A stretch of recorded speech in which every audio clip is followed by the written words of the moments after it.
Paano nga ba mag-apply dito sa GrabCar ngayong 2025? Ang dami kasing nagtatanong sa atin, hindi nila alam kung saan nga ba sila mag-umpisa. LTFRB nga ba or sa Grab mismo pupunta para makapag-apply dito sa GrabCar?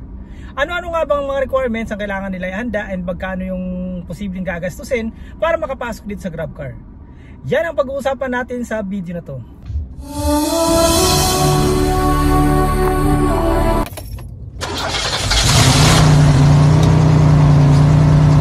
Hi guys, ako nga pala si Buttered Husband, ang inyong GrabCar driver.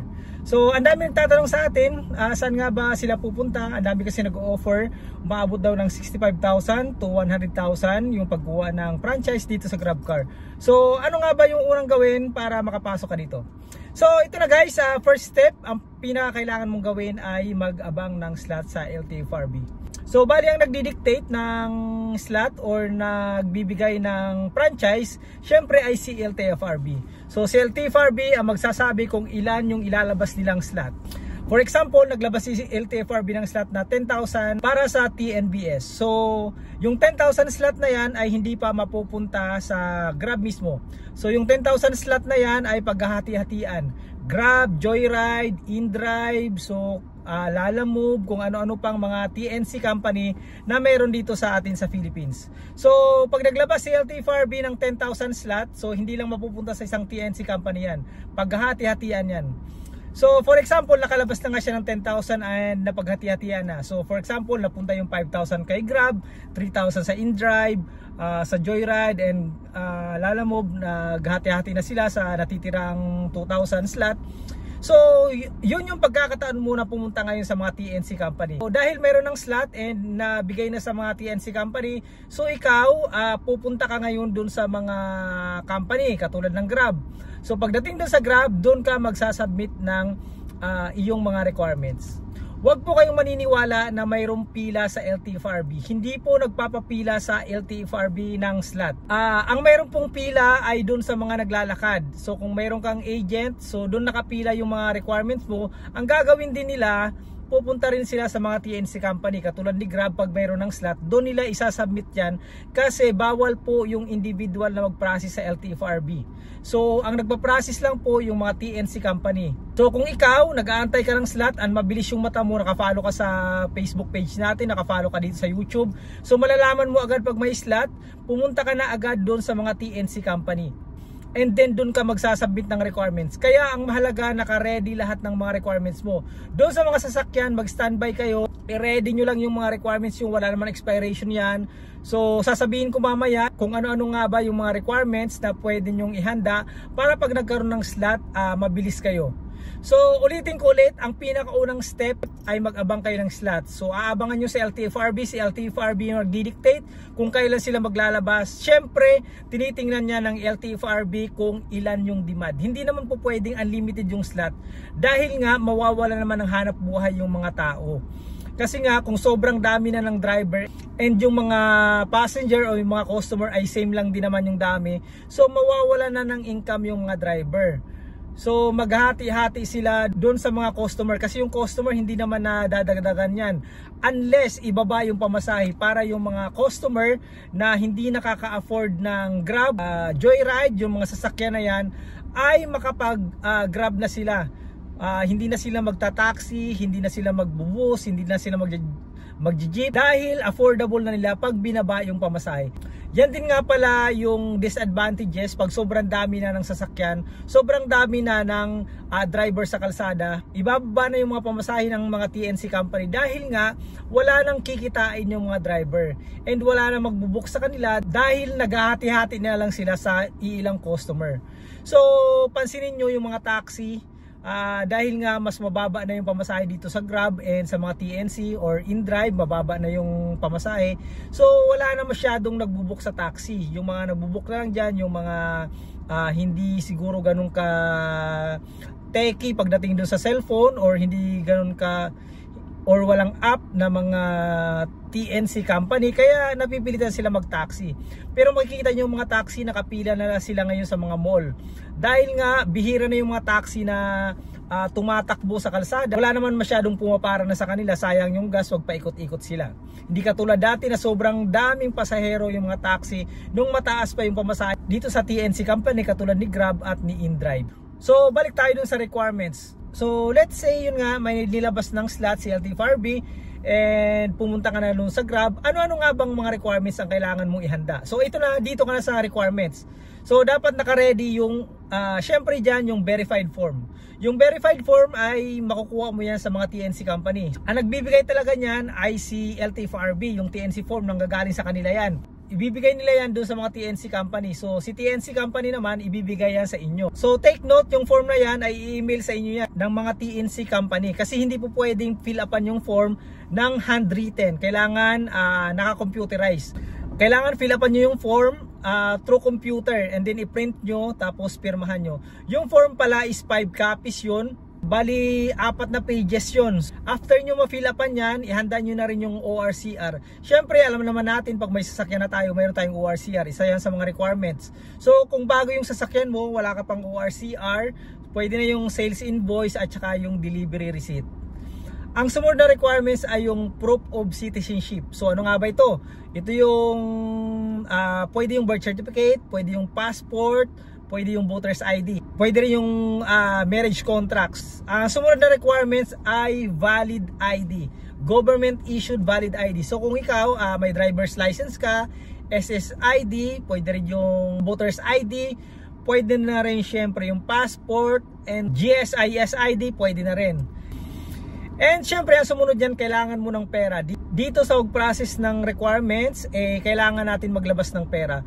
Pero sobrang mura lang po ang pagkuha ng PA sa Grab. Hindi po umaabot ng 65,000. Ang babayaran nyo lang po ay 6,900 plus. I think 6,907 pesos. Yun lang po yung babayaran mo. Hindi po aabot ng 100,000 yan. So let's say na kumpleto mo na yun lahat ng requirements. Ang gagawin mo, pupunta ka na ngayon sa TNC company. Pwede sa Grab, pwede sa Joyride, pwede sa InDrive, pwede sa Lalamove. Take note, so ang tip ko lang pag mag-a-apply kayo, doon kayo pumunta sa mga TNC na hindi masyado kilala. Kasi nga doon sa kanila, katulad ni Lalamove, pwede kayong mag-apply doon. So doon kasi sa kanila, mas mabilis yung proseso dahil nga kukunti lang yung nag-a-apply. Unlike sa Grab or InDrive, sobrang dami nag-a-apply doon. Siksikan kayo doon sa isang araw. Limited lang yung slot na pwede nilang i-accommodate. Samantala doon sa mga hindi sikat na TNC, so ma-accommodate kayo kaagad.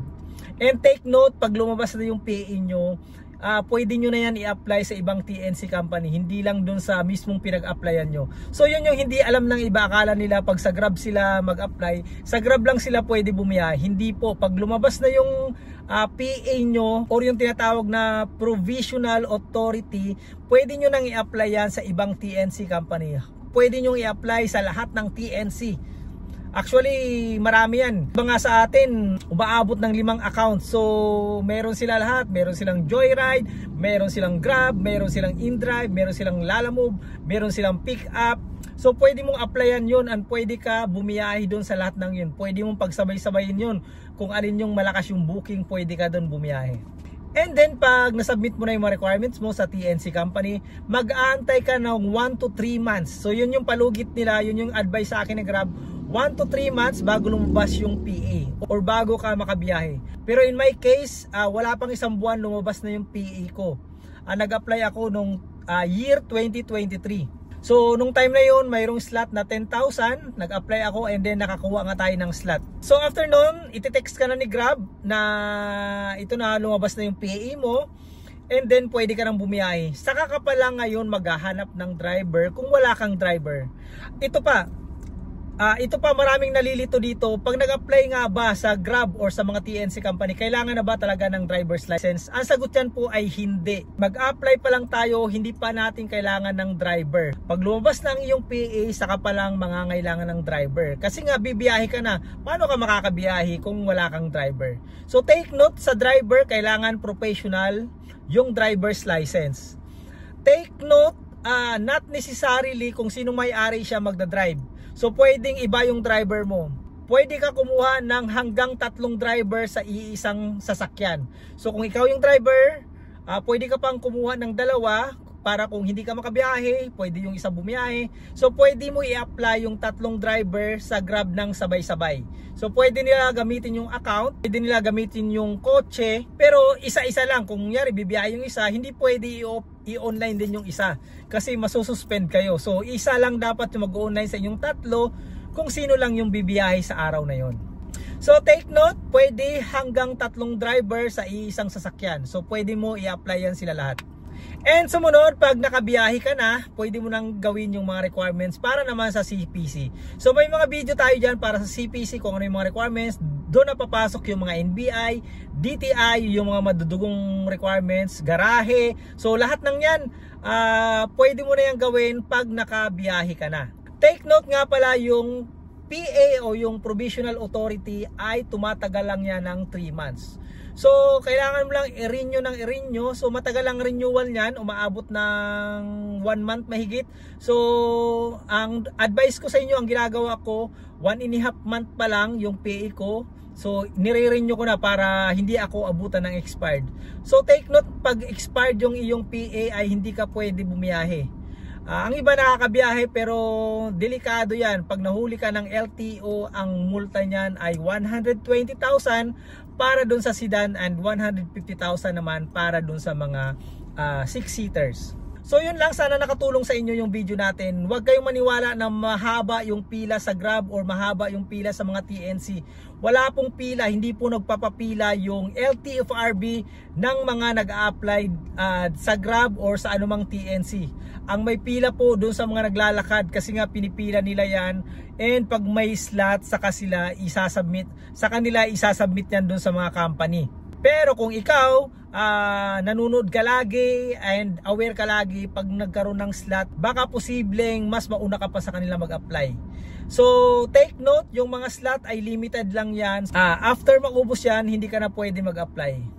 Sa mga nagtatanong naman kung kailan nga ba magkakaroon ng slot, so sa ngayon wala pang advice dahil nga sobrang dami pa ngayon yung mga driver.